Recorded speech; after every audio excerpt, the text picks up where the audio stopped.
It all started with that one subject, the bane of my existence. Every time I sat down to study, the words on the pages blurred together, like some cryptic code I was never meant to decipher. It wasn't that I didn't try. I tried harder than most people knew. I spent hours hunched over my textbooks, scribbling notes, watching online tutorials, doing everything I could think of to make sense of it all. But no matter how much effort I put in, I always ended up with the same result. Failure. That subject was math. Numbers, equations, formulas, they all seemed to conspire against me. I could handle the basics, sure, but the more complex concepts, the theorems, and the problem-solving techniques that required logical leaps, they were beyond me. My classmates seemed to get it, or at least they managed to scrape by with passing grades. But me? I was always one step behind, one wrong answer away from another failing grade. It wasn't just the grades that got to me. It was the feeling of being trapped in a cycle I couldn't break. Every test, every quiz felt like another nail in the coffin of my academic career. My parents, though supportive, were growing increasingly concerned. They'd ask how I was doing, and I'd put on a brave face, telling them I was fine, that I just needed a bit more time to figure things out. But inside I was drowning. My math teacher, Mr. Caldwell, didn't help matters. He was a stern, no-nonsense kind of guy, the type who believed that students should either get it or get out. There was no in-between. He'd explain concepts once, maybe twice if you were lucky, and if you didn't understand, well, that was your problem. I tried asking for help, staying after class, but it was always the same story. Bethany, you just need to work harder. Study more. You'll get it eventually. But I didn't get it. And the harder I worked, the more frustrated I became. My grades in other subjects started to slip as well, as I devoted more and more time to trying to conquer math. My friends noticed I was pulling away, spending more time in the library or locked in my room. They'd invite me out, try to get me to relax, but I couldn't.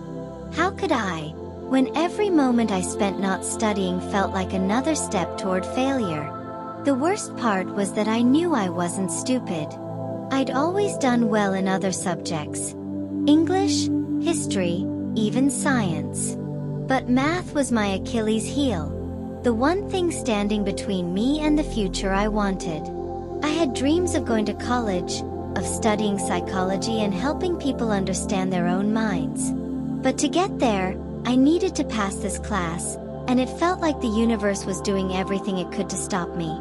I remember the day it all came crashing down. It was the middle of the school year, and we had just gotten back our midterm exams. I had studied harder for that test than I had for anything else in my life. I'd pulled all-nighters, gone over every problem in the textbook, and even worked with a tutor. But when Mr. Caldwell handed me my paper, I knew before I even looked at the grade that it wasn't good. My hands were shaking as I turned the paper over and saw the big, red F staring back at me. That was it. I couldn't do it anymore.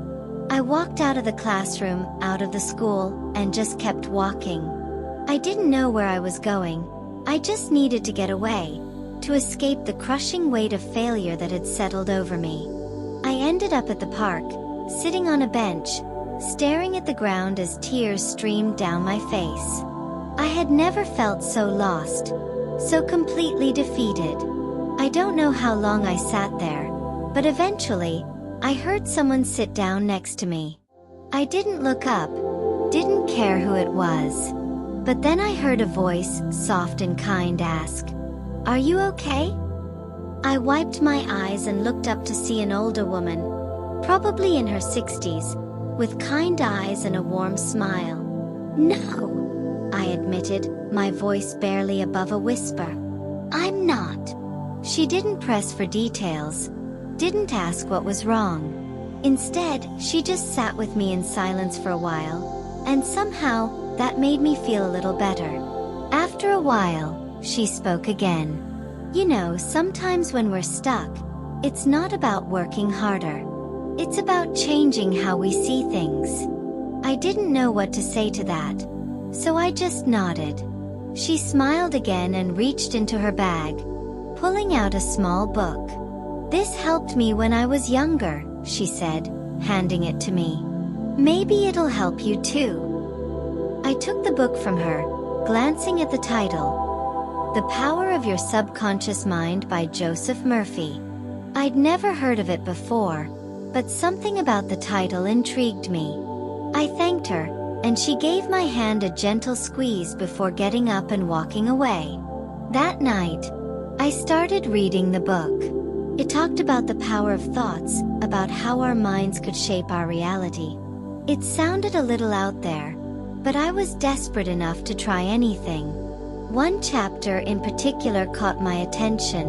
It was about visualization, about using the power of imagination to create the life you want. The author suggested that if you could vividly imagine something, and truly believe it was possible, your mind would find a way to make it happen. I decided to give it a shot. What did I have to lose? Before going to bed that night, I closed my eyes and imagined myself passing math. I pictured myself handing in my final exam with confidence, getting it back with a passing grade. I imagined the relief I would feel, the joy of knowing I had overcome my biggest obstacle. I did this every night, letting the image fill my mind until I drifted off to sleep. At first, it felt silly, like I was just daydreaming. But I kept at it, night after night, and something started to change. It wasn't immediate, but I noticed that I was beginning to feel less anxious about math. When I sat down to study, I didn't feel that familiar knot of dread in my stomach. I still struggled with the material, but I didn't let it overwhelm me. A few weeks later, something unexpected happened. Mr. Caldwell, my math teacher, announced that he was leaving the school due to a family emergency. I was shocked. I never thought he'd leave, especially in the middle of the year. But as he packed up his things and said his goodbyes, I couldn't help but feel a glimmer of hope. Maybe, just maybe, things were about to change. The next day, we were introduced to our new math teacher, Mrs. Harper. She was the complete opposite of Mr. Caldwell, warm, patient, and genuinely invested in helping her students succeed.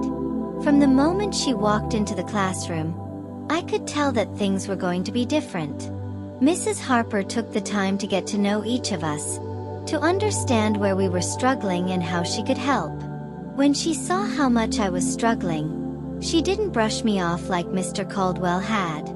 Instead, she sat down with me after class and worked through the problem step by step, explaining things in a way that actually made sense to me.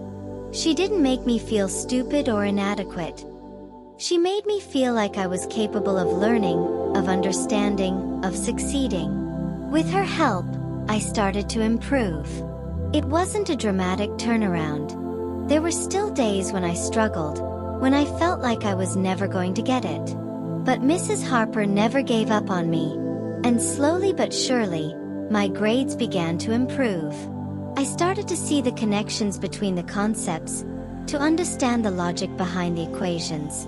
It was like a fog was lifting, and I could finally see the path ahead. As the end of the year approached, I felt a sense of cautious optimism. I had never felt this way about math before. I wasn't just scraping by anymore. I was actually learning, actually getting it.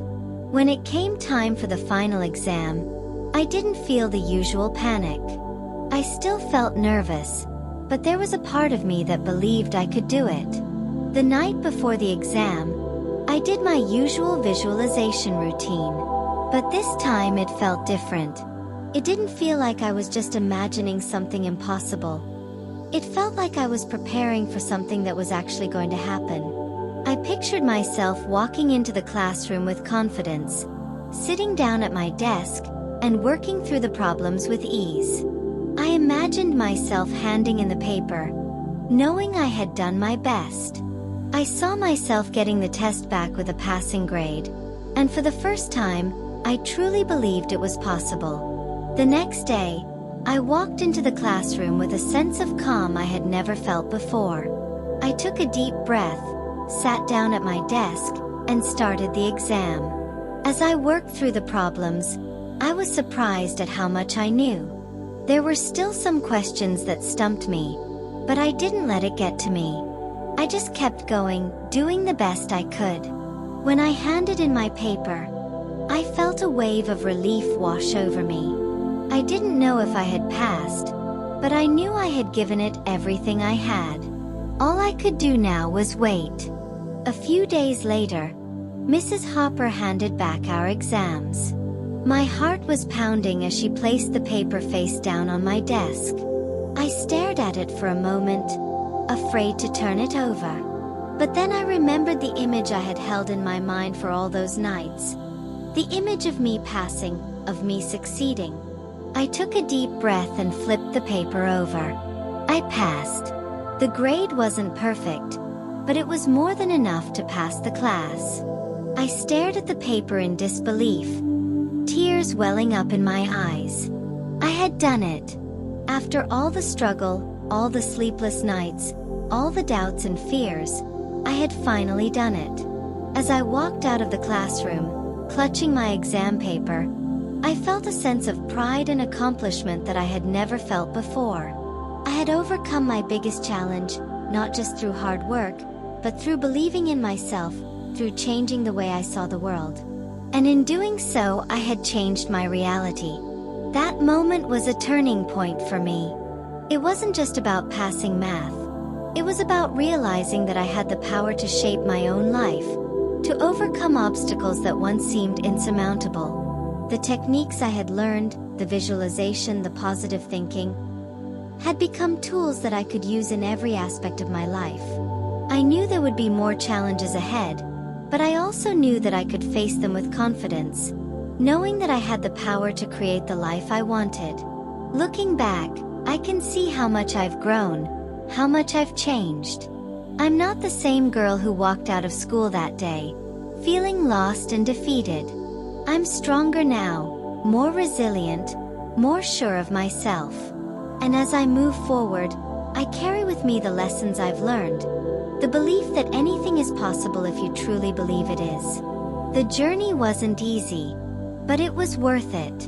And as I continue on this path, I know that I have the power to overcome whatever comes my way, to create a life that I love, and to help others do the same. Because in the end, it's not just about passing a test, it's about passing the test of life, and I'm ready for whatever comes next.